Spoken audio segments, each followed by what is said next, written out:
UTSA coach Frank Wilson in the house. Coach, hey, congrats on the win. Appreciate it. Had to feel great to go out there, and I know the program's enjoyed success out there, but still, not to be taken for granted. You guys went in there and took care of business. You know, it's hard to get a win on Saturdays in college football or on Sundays in the NFL. So anytime you have an opportunity to achieve victory, it's something to feel good about. And so our team has been working extremely hard, and to see the results of that finally to show itself this past Saturday was a beautiful thing for our team. Sincere McCormick, the local guy, 189 yards rushing, a school record, and named Conference USA Offensive Player of the Week for his efforts. So how big was Sincere in that ball game? Tremendously big. You know, he had a great week of preparation. Probably more importantly, our offensive line communicated well. We knew that we needed to be able to do that, to handle the movement and the different things that they would do, where they would even blitz on rundowns. They, along with Sincere, probably should be Conference Player of the Week because they put a hat on the right people throughout the game. And then when you have a quarterback that rushed for 100-plus yards, two guys over 100 yards, it's a testament of your offensive line play, as well as those guys on the perimeter who's blocking along with the tight end. So a collective effort of our offensive unit. The fact that you were going in there without your starting quarterback, does that make the win that much more significant? You know, I think so. I think it's big for Lowell Narcisse to have success.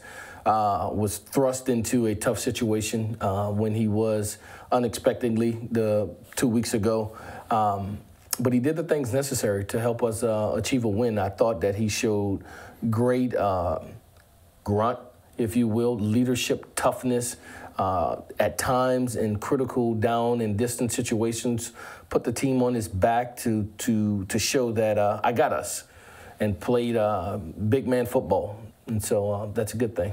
As well as Lowell played, any update on Frank Harris and when we might see him back on the field? Not sure. We still day-to-day, week-to-week. Okay, so we should expect to see Lowell in there here for the next. I mean, I know what day-to-day means, but realistically speaking, fans. Lowell will be the quarterback right now. Gotcha. Speaking of right now, UAB comes in here now. Look at the Conference USA West standings. They're a bear. They're a bear. Talk to me about them and the challenge you're going to pose coming in here. Talented football team. Our conference champions from a year ago that returned some guys along the way, along with their quarterback, who's an outstanding football player, their linebackers who return also. And so we'll certainly have our work cut out for us. But the reality, to be quite honest with you, Hector, is it's us. We have to be able to perfect the things that we do on a day in and day out basis to allow us to have success in this game. And I think if we can block the right people, we can continue to tackle well, which was much improved, take care of the football like we did last week, that we give ourselves a chance to play well. You mentioned defending conference champs. Again, you look at the standings, they're right in the thick of things. Does anything need to be said to your guys in terms of extra motivation, or this is who's ahead and this is what's next? Anything kind of come out of Coach Wilson's mouth in that regard with them coming up on Saturday? No, not at all. You know, they're the next opponent. We know what's at stake, and that's an opportunity to achieve our preseason goals, and that is to compete for a conference championship, to sit atop and to be in the talk for the West.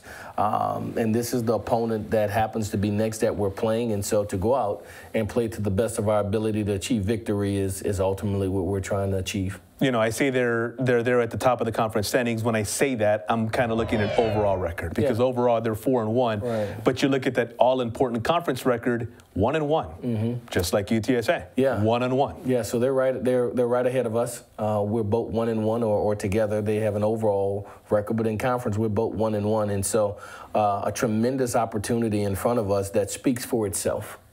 And that's a 5 o'clock start on Saturday, and of course tons of coverage leading up to that ball game. And then on game day, catch our coverage pregame right here, or during the game if you will, at the early moments of the game, right here on Sports Tonight at 5:30, and then postgame reaction at 10 at 10:30 right here on Sports Tonight. Coach, we appreciate the time as always. Thank you. Thank you so much.